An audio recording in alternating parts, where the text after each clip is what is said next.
Okay, 25 people. Wow. Good start. Afternoon, Pip. Hello. So for people that are joining us now, you may notice there is a chat function in this webinar. That is the way you can talk to us and ask us questions. We're going to do intros in a minute and sort of talk about what we're going to be talking about. We're going to keep you here for about half an hour. Hi, Seth. Hi, Steve.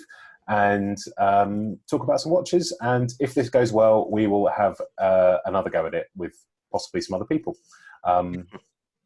None of you are going to get to talk. Some of you have messaged me and asked why. It's not that I don't trust you, but I don't trust you.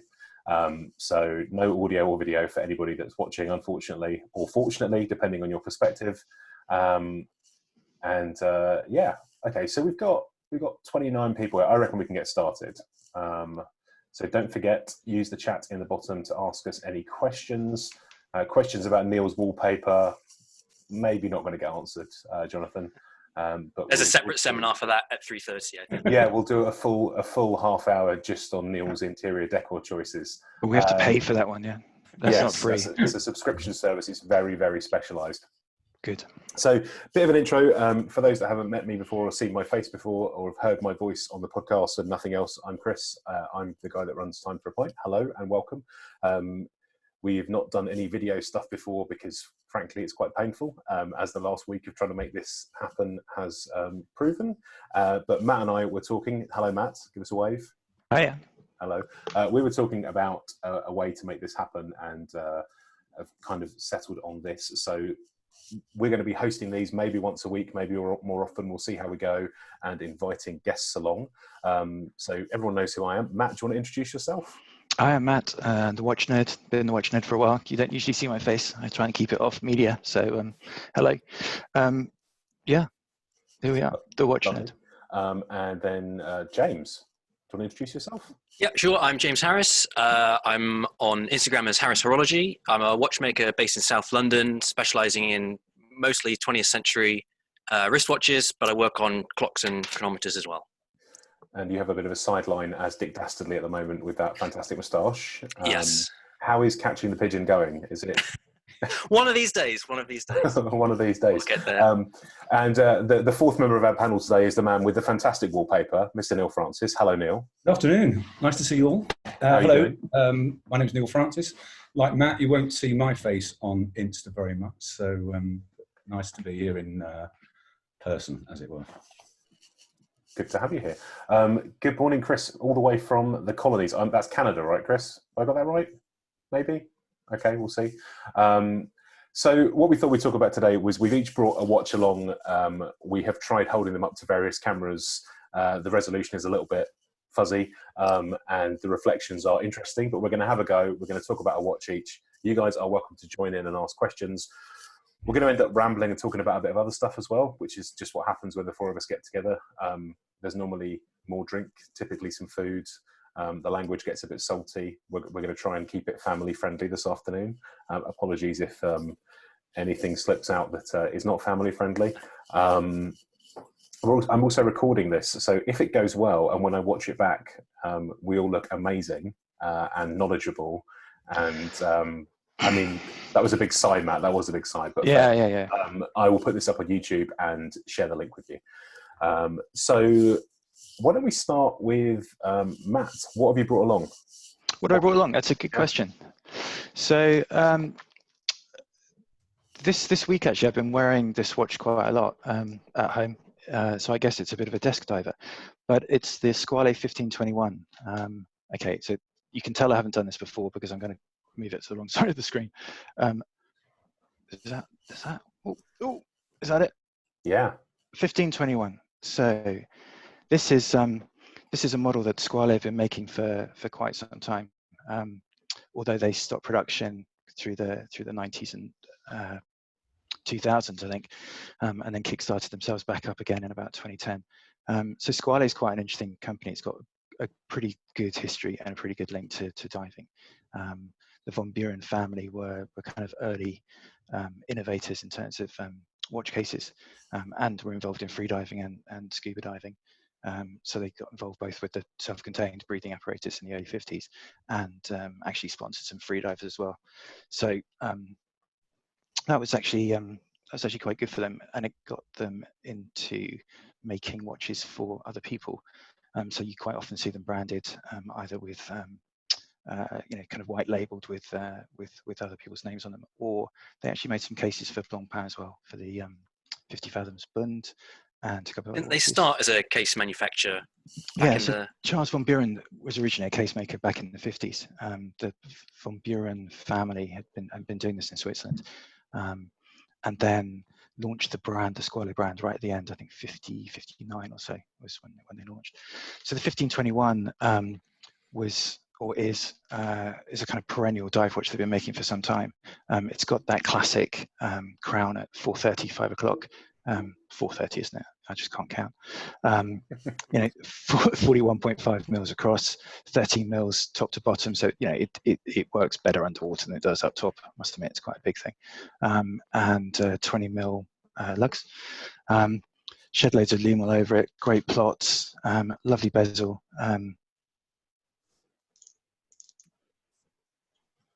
It clicks. We can hear it clicks. That's good. But it's a proper dive watch. They've got some decent history. They're still going strong. I bought this in 2010 when they started back up again. The family, the von Burens, hadn't really done anything with the watches for years, and the Magi family in Italy, who were the distributors, kind of relaunched it. So I sent a few €100 over via bank transfer to Italy, which in 2010 was a slightly mad thing to do. And the watch appeared. So yeah, I was pretty happy with it, to be honest. It's good. It's a cool thing. Nice. Do you wear it diving? Is it a real diver in that sense? It is. It is a real diver. It works well underwater. I don't have any photos. I've been racking my well, not racking, but I've been searching through trying to find some photos of it used underwater. It was used in the Red Sea. I just cannot find those photos. It may have been actually I used it before I had this weird affliction and started taking shots of my wrist instead of fish. I like that you're the one person out of any of us who might have actual underwater diving pictures of a dive watch, because as you and I talked about on a podcast episode a little while back, me diving is mostly concentrating on not dying, but you've got time not only to hold a camera but to take a wrist shot. So that's a different level.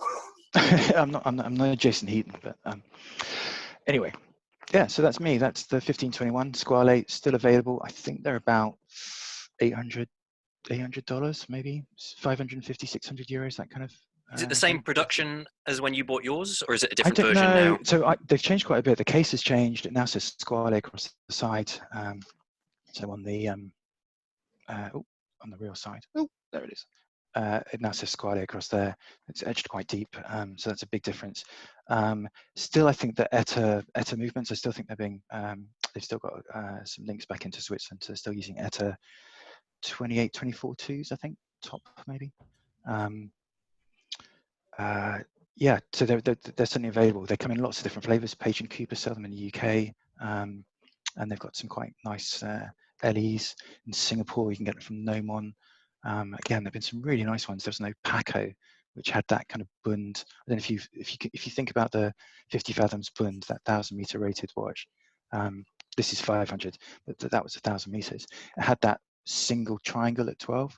So instead of just having numbers, it's just got a single triangle at 12. The case size of the Squale is 41.5. Oh, you just asked that question, James. Oh, our chat is working. Amazing. Cool. Let's go on to El Presidente, and then we should probably explain why he's demanded to be called El Presidente after this. But let's let him talk about a watch first. Hello, Neil. Good afternoon. Now, listen, I don't know how isolation is for you, but I have discovered the meaning of that expression that the devil makes work for idle hands.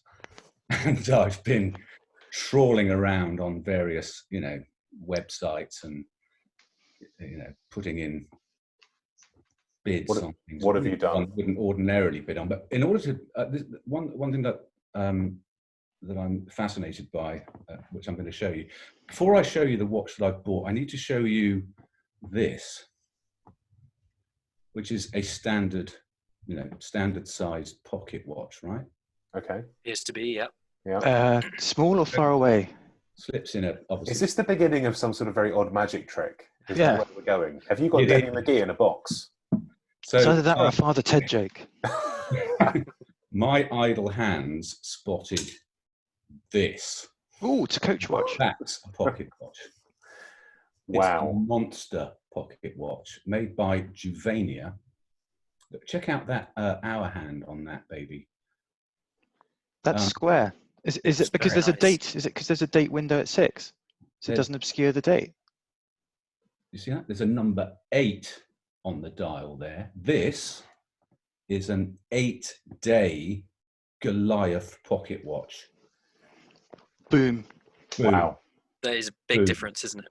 Solid brass case. It weighs an absolute ton. It has its own field of gravity. It's so huge.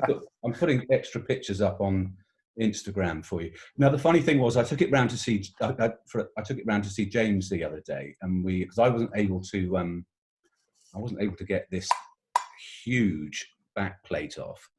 And when we did, much to my amazement at least, It's got a battery inside? movement is about that big. It really is. It's no bigger than a sort of, a 35mm watch movement, and it's surrounded by this huge brass, decorated brass case. Pictures appearing on Instagram if you're there. So James wound it up because he was a bit. I think it's fair to say, James, weren't you? You were a little bit sceptical that it was an 8-day movement. It's a very, very small barrel, and well, a small movement overall, but a really small barrel for an 8-day watch. It's not much bigger than a normal pocket watch barrel. So I was very impressed, actually. So that number 8 doesn't change. It literally just says No, 8 that for 8 printed days. the dial, yeah. And when at 6 o'clock, it's framed in the square of the hour hand. Lovely. Right, but it doesn't count down over the days or anything. No. It's a fairly unremarkable in the sense that there are no sort of extra complications beyond the ones that you're seeing there. What I might do is, if I can quickly set that to 6, you'll see how they've. Have you, Neil? Have you seen the suggestion from Seth that you wear it around your neck on a gold chain like Flavor Flav? See there. Look what they've done there. Remarkable. That's bonkers. I think Neil was also considering having a custom tailored jacket with a pocket Funny you should ask 3 me. times larger size. Funny you should ask me that, because that's what I thought. But actually, this look, check this out. So this waistcoat that I'm wearing here. There are 48 people watching you stuff a pocket watch into your pocket. Yeah, check. This is television, guys. We could be You on wouldn't get this on the ITV, couldn't we? This. I mean, Finally on time it. for a It's pint. remarkable thing. This feels more like Channel 5 sort of stuff. Will you ever guess where I found it? eBay, No, Craigslist, no. Russian eBay. Etsy. Etsy. Knitting and sort of home crafts, but there are quite a lot of watches. Yeah, actually, and good enamel pins as well if you want them, like those moon pins I gave to some of you. They're all from Anyway, so that was my that was my as I say, devil making work for idle hands. So what are you going to do with it? Does it? I mean, monster clock. It actually has a it came in a presentation box, which I assume it was made for it, because it's I guess it's a desk clock, really. Exactly. Are you going to hang it like, to have a little thing on your desk where it just hangs from? I'm going to hang it on a sort of Much better. length of shipping chain around my neck here. Wow. I mean, it is a look. I'm not sure it's a good look, but it is a look. You're very kind. Yeah, Very good. So, James, what have you brought along to share? Yeah, sure. So I'm kind of halfway between the wristwatch and pocket watch scope.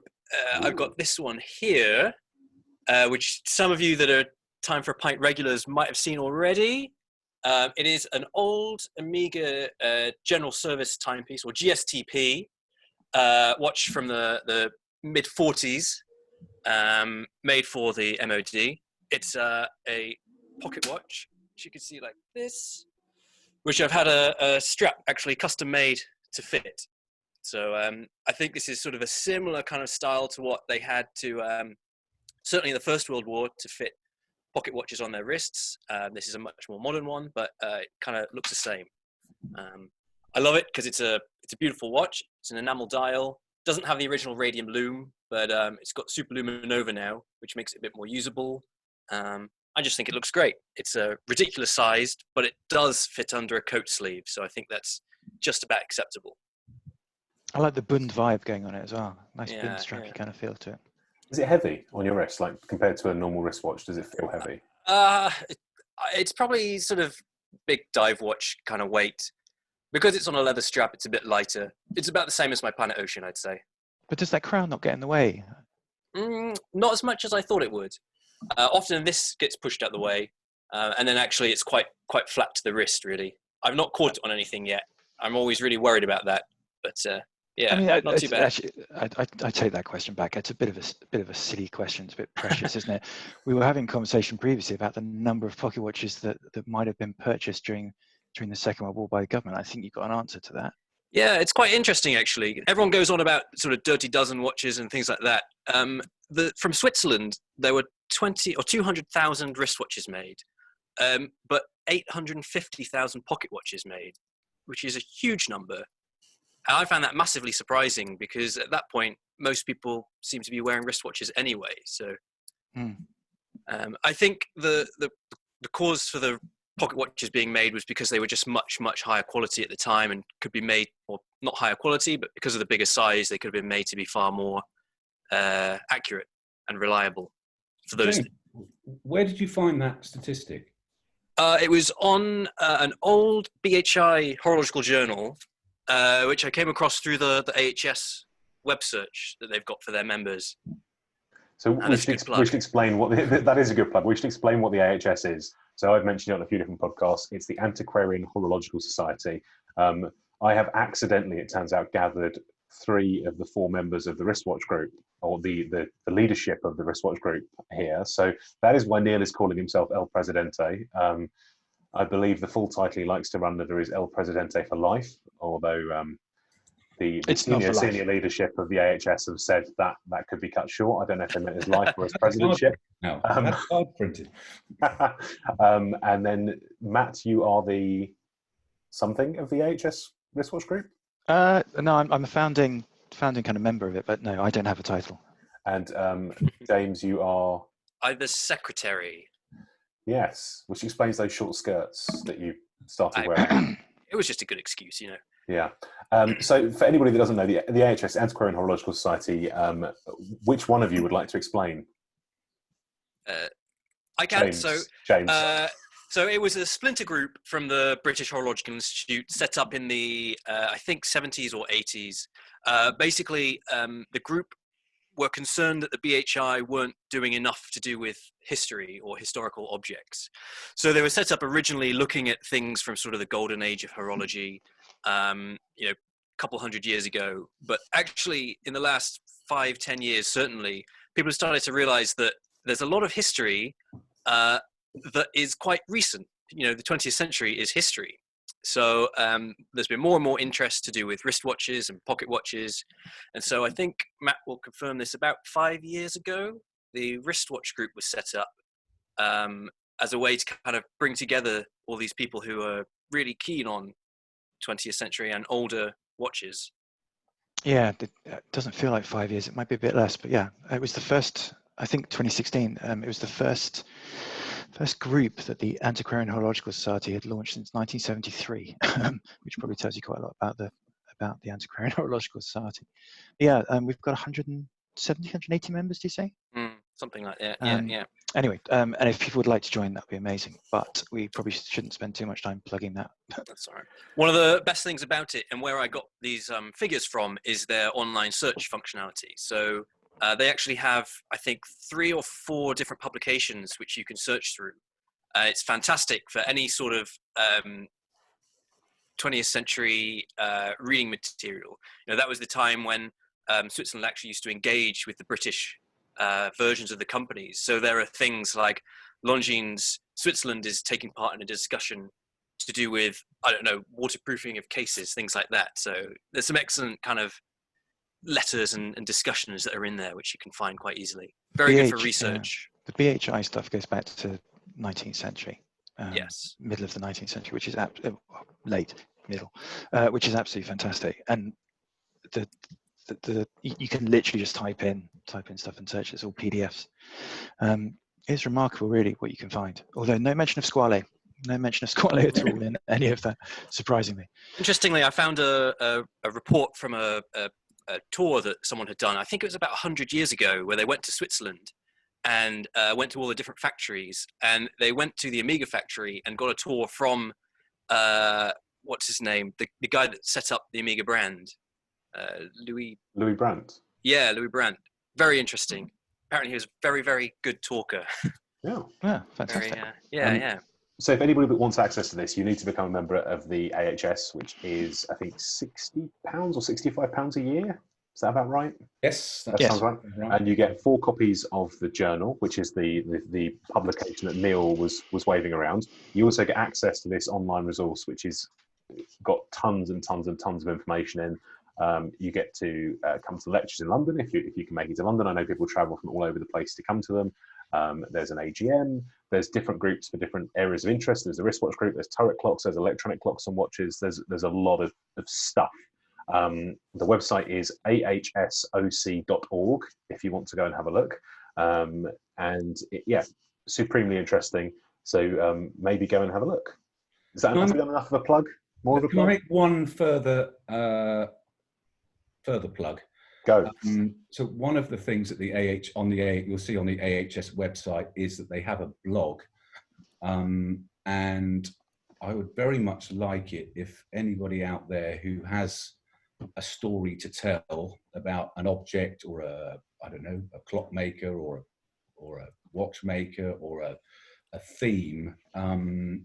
If there's anybody out there who's got a story that they'd like to share with the AHS, I am all ears and very interested. It doesn't necessarily have to be deeply nerdy at all. And we've had articles in the past about horological tattoos. So anything that is, horologically themed or connected, however weird, wacky or crazy, ideas welcome. Drop me a line or drop a line to @thestoryofTime on Instagram. I'll put that in the chat for you. Love to hear from you if you've got an idea. Thank you. Yeah. Thank you. Oh, so Chris, that's me. What are you wearing? No, what are you wearing? I can see what am I wearing? No, what have you brought? What have you brought with you? So nothing on my wrists, because a few of us were talking about this last week actually. And when I'm at home, I tend not to wear a watch because I'm clumsy and I bang into things. So nothing on my wrist, but I have a new watch which I don't know that any of you have seen in person. So to go back a little bit, 2016, got convinced to do a shave-off thing, won a watch from Oris. It was an Oris Diver 65 that they made with moustaches on the strap, a black dial, some gilt bits and pieces. It then became a design they sort of started to use in other issues of their watch. And then they did a 2018 watch, they did a 2019 watch. 2019, I decided I was going to let the one that I'd got go, and decided to raffle it off and raise some money. And between us, including a very large, very generous donation from a member of the watch community, we raised £11,200 for Movember, which is amazing. Thank you all very, very much. In the midst of all this happening, Oris got in touch and sort of said, "It's very kind of you, but what about your watch? You don't have a watch anymore." I was like, "Well, that's fine. This is a nice thing to do. I was ready to let the watch go. We've done it for charity. It's great." And they said, "Well, how about if we send you a new Movember watch, the 2019 Chronoris?" And I said, "That would be really nice of you, but you need to understand that if you send it to me, I am going to raffle it in 2020. And they said, "Okay." So a few weeks later, this lovely, great big box arrived, which is not quite as big as the boxes they used to use, and it's mostly filled with the weight of manuals. And inside of this, a kind of watch sleeve thing, which I feel I should comment on this, because a lot of companies have started doing this. They ship out a watch that is, I don't know, anywhere between £1,500 and £2,000 with a watch sleeve, and say it's like high quality leather, something or other. It's great. It's really not. This is like it's just kind of on par with the boxes that most retail watches come in until you get to sort of like £10,000, where it's very obviously made in a production facility somewhere in the Far East. And is it real leather? I don't know. I don't think so. Pass. It's sort of pleathery. It's then got a sort of green lining inside of it. And obviously incredibly grateful to Oris for sending me the watch. So thank you very much. I was about to say, yeah, thanks to Oris for just slagging you off in public there. But it's kind of this thing of like, I think, I've always been very, very honest about the watches that I have and the watches that I've handled. And the watch itself is really lovely. The packaging has clearly been done as a kind of value add to make it feel like it's more of a thing than it is. And I just don't know that it's necessary, because it's in this watch roll that has a spare strap in it along with the watch.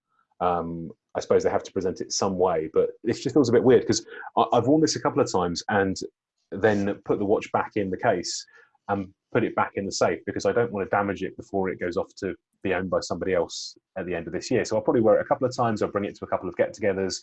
I took it to November Awards a few weeks ago. And it's really nice. So it comes with two straps. One is the NATO in the, I think they call it a barber pole pattern. And this is something they've shipped with all of their Oris watches for the last few years. So sort of red, beige and brown with sort of Oris hardware and a little moustache on the keeper. I don't know if you can see that on the camera. Very nice. And then the watch itself is on their sort of tan leather strap with the little moustaches. And it's the time and date only Chronoris with an orange hand. Hopefully the reflections are not too awful. Unfortunately, web camera's not designed for showing off watches in HD, so apologies for that. Those hands are gold, are they? Yeah, so they're it's got gold hands and gold markers, and then the loom, the big plots of loom are inboard of these little tiny gold markers. There's gold text on the dial. It's kind of like gilt effect, but looking at it under a loupe, you can see it's an overprint. So it's a solid black dial, and they've overprinted with a gilt finish, and then Nice. some white markers. It's got two crowns on it. So the top one is for adjusting the time and the date, and the bottom one is screwed down. You unscrew that, and you can turn an internal bezel. So it's got sort of an internal bezel dive time kind of thing. This is a reissue of something they made in the, I think, 1970s. There's quite a range of these. They started remaking them a few years ago. There was a Williams one. There's some normal catalogue ones. There are chronographs. This model is 39 millimeters. It's an automatic, and it costs £1,750 if you were to buy one of these new. I'm a little way off from setting things up for November, but the challenge that I'm going to set for us collectively is to raise £15,000. Which is a lot of money, but I think we can do it. And it's going to be same sort of format as last year. You will buy a ticket or tickets for not too much, and potentially get to take home a £1,700 watch, which is pretty cool. And all the money goes to charity. Very good. So I think there's some questions being asked about packaging. Yeah, and Kathleen's just jumped in to make a couple of points about that. I mean, it is something that we've said a couple of times about Oris previously. You know, they've got this good message out about the Clean Ocean project. They certainly do seem to be giving money to charity, but the packaging that isn't in those, either the trilogy set or the individual ones, doesn't appear to be as green as it might be. I think this is something, to be honest, it's across most wristwatch brands. There are very few that are sending stuff out in biodegradable cardboard or anything else. And to be honest, you're going to get just as many people who buy a $5,000 watch and complain if it comes in cardboard as you are who are going to praise them. Actually, probably fewer praising them. So yeah. Absolutely. I mean, I think my thing was more, it feels like a little bit of a weird piece of packaging. I can understand when they've done it. I know they worked. Yeah. I mean, they worked with Aaron Boone, didn't they? Baseball chap on that Chronoris November. And you know, there's a sporty feel to it. It's a kind of, you know, it's not a dive watch, is it? I'm not even sure if it's racing, but it's certainly kind of got a sporty kind of vibe. Yeah, I suppose if they were going for like the baseball leather, as someone who used to play baseball and owns a few baseball gloves, the leather's not quite thick enough. It's not like that. Oh, no, it's not like that. It's a nice idea. Sorry, it is a nice idea. There's much more keepability with a watch roll type thing, though, because I'm sure a lot of people do just throw boxes away. At least you're a bit more likely to keep a watch roll. Yeah, I think I suppose the point I'm getting at is it's not really a watch roll. It's one watch and a strap with the flaps, so with the sort of flap thing. So it's not, there's not a lot of padding in it. It's not massively secure. You can bend the whole thing. Could you put a second watch in there? You could have a go. There's kind of this bit that holds the strap that you could maybe put another watch in, but then there's nothing to stop the watches knocking together. If you were to do that. So I think it's like an awful lot of watches from a lot of different brands. The packaging is the least important bit, right? You don't tend to buy a watch for the packaging. Exactly, and we certainly need to.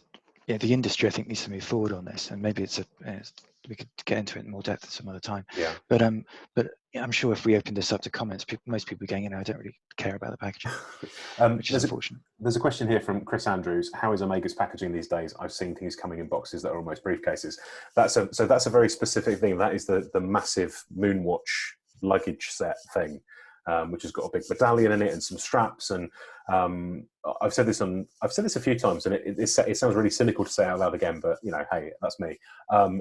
They had the reason I think that massive box exists is they had a 1861 Speedmaster.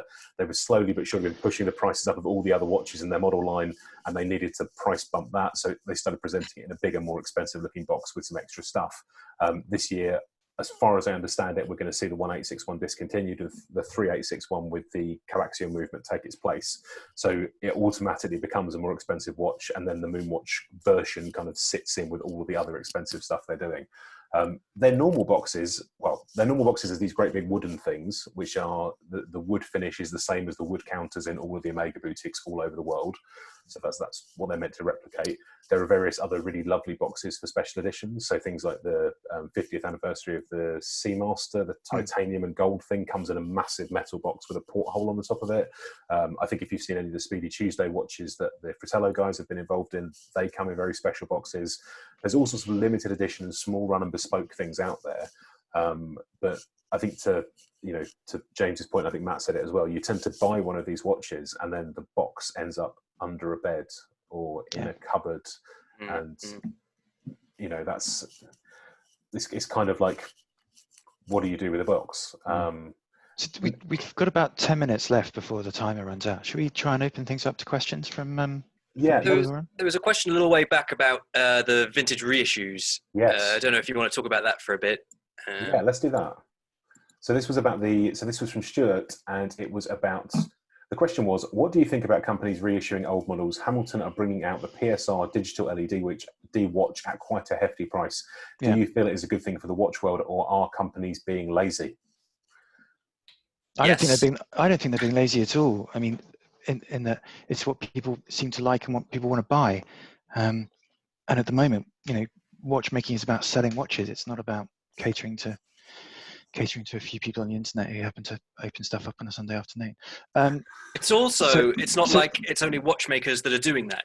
Everybody is making vintage inspired stuff. Exactly. In clothes, furniture.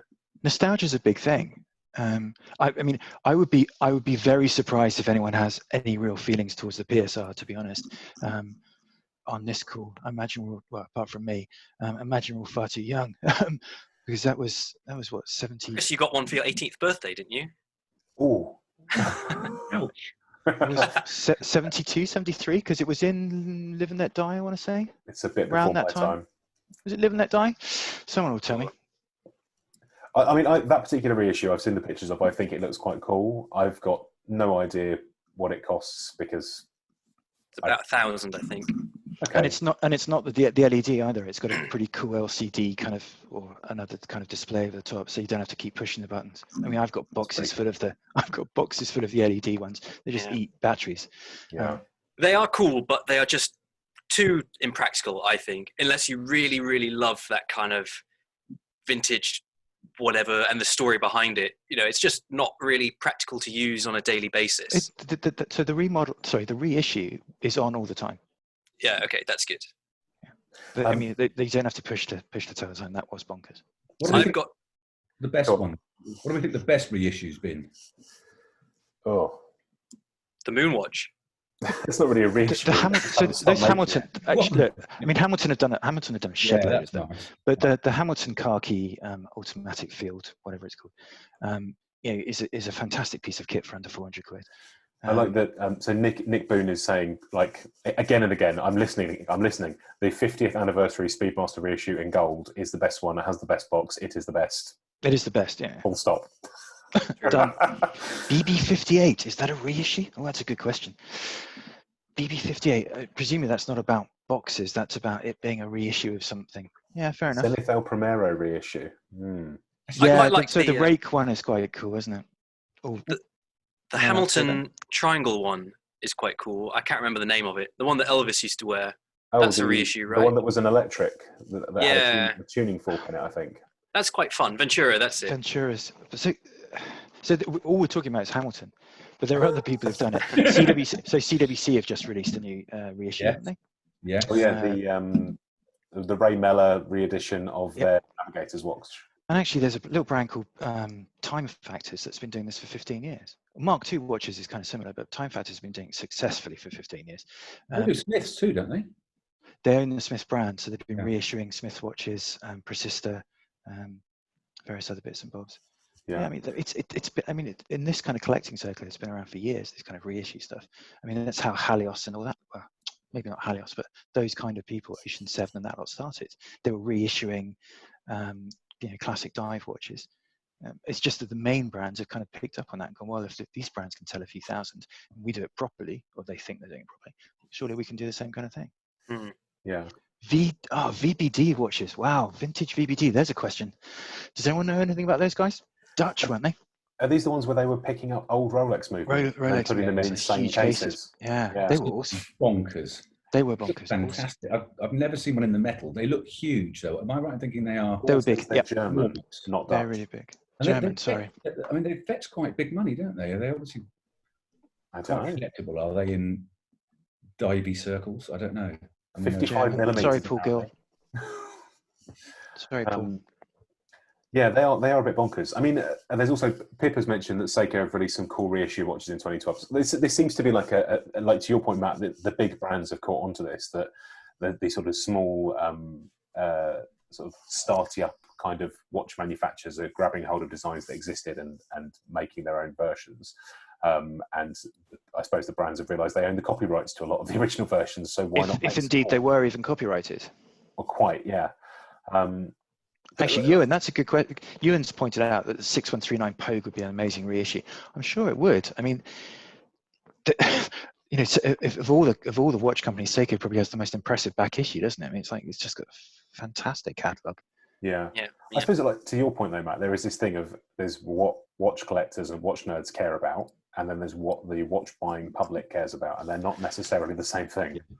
But so Timex Q's just come up. Gabriel's just mentioned the Timex Q reissue. So those were, I mean, okay, I am old enough to remember Timex, but they're kind of interesting. They've been sold in and out, sold out kind of on and off online for the last 6 months since they went out. They've been obviously doing very well for Timex. Yeah. I don't like them, to be honest. I think they're cheap and nasty, but they've always been cheap and nasty. That's the cool thing about Timex. That's kind of their USP, isn't it? Exactly. Sorry, not cheap and nasty. Was it? Accessible. Accessible. Yeah. We're not going to get sponsored by Timex then. I don't know. Yeah. So today you've abused Timex and I've abused Oris. I like Timex. I do like Timex. I've got Timex just here. I do wear Timexes. I just don't think the Timex Q is particularly nice. It's kind of light, rattly. It doesn't feel like a. That's fair. It's fair. That's fair. Yeah. So we have got about 5 minutes left until this thing turns itself off. Has anybody got anything else they'd like to add? Any more questions? Anyone want to pop anything in the chat? There was something about boxes. I think Seth asked if boxes have always been big. I have got some older watches with massive boxes, so maybe they have. Jonathan said the Habring packaging is the nicest, and John Cook said good packaging is part of the experience, at least the first unveiling. I think it kind of depends, doesn't it? Like if you're in a boutique and you're paying a lot of money and you've been given a glass of champagne and there's beautiful packaging, it does add to the experience. If you've bought something mail order and you open it at home, the packaging kind of tends to go that way and the watch goes here. And Habring is good, and Dawn Bluth did that one with the there's a hole in the top of the box, so it kind of sits up through the front. That's quite nice. Like a desk stand almost. And Ming have been shipping out in biodegradable boxes, haven't they? Yeah. In the last round, yeah. It's very clever. As the Bond movie is delayed, what is everyone's favourite Bond watch? Sylvia Trench, got to be. I don't know. I like the Rolex with the magnets in it. Yeah, I The quite like Restons. Pierce Brosnan's Omega with the laser in. The Omega with the laser would be cool, yeah. I don't really have one, and I having got drunk and said some not particularly nice things to some senior members of the Omega team about the awful Omega reissue watches with 007 logos slapped all over them. I don't feel this is a conversation to have again publicly because I might get banned from walking into one of their shops. Oliver's not necessarily wrong. Exactly. Oliver's mentioned the cylinders. So Oliver's mentioned cylinders, which the Doxers used to come in. Citizen also used to come in tanks. They were basically meant to look like air cylinders, scuba tanks. And Sounds very MBNF.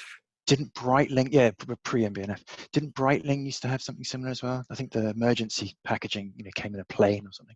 Omega used to do it for some of the Seamaster 300s. I think around the year 2000, they did this Omega Matic thing, which was a bit like a Seiko Kinetic, and that came in a diver's tank.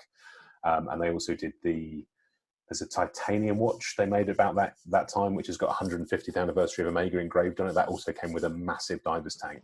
And you tend not to see the watches with the tanks now because they were massive and people just threw them away. Anyway, boxes. Yeah. Boxes and boxes. It's interesting that when the watches made a switch from utilitarian things to luxury things, it's kind of the boxes that were the biggest change more than anything else. If you look at a watch from the 50s or 60s, it's a little kind of sometimes just a cardboard box.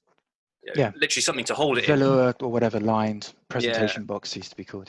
Yeah. That was a big thing in those days. That's what the CWC that I bought last year came in. It's in a cardboard box with a piece of foam so it doesn't rattle around, and then a piece of padded foam on the inside of the lid. And they have them on shelves in the warehouse because they're a wholesaler. So we've done boxes. We've done boxes, right? I'm going to wrap things up now because we're just about out of time. Have you asked people whether they think we should do this again? Should we do this again, everybody? Is this the last one? Are we doing this again? Silence. Oh, one yes, lots of yeses, yes, but more watches. But more watches. Exactly. Let's talk boxes. Thank you, Kathleen. Let's do a spin-off podcast on boxes. Get some balance. No more. Yes, more boxes. No more boxes. Why not? Why not indeed? Okay, maybe by the time we do this again, more boxes, no more boxes. Maybe by the time we do this again, we'll have worked it out. I think Matt and I will get together in the week and make some plans. We've got some other guests lined up. Thank you so much to Neil and to James for joining us today in this first tryout. Thanks to everyone for listening. I am going to go and check out the recording in a bit, and if it's any good, I will pop it up on YouTube. It will be linked to from timeforapint.com. And we'll see you all again soon. And wait. Thank you to attendees, because we've got people from Canada, New York, Australia, possibly if Ida's on. It's been pretty cool. So thank you very much. Thanks for trusting us. Thanks Thank you. Goodbye, everybody. Take care. Bye-bye. Bye.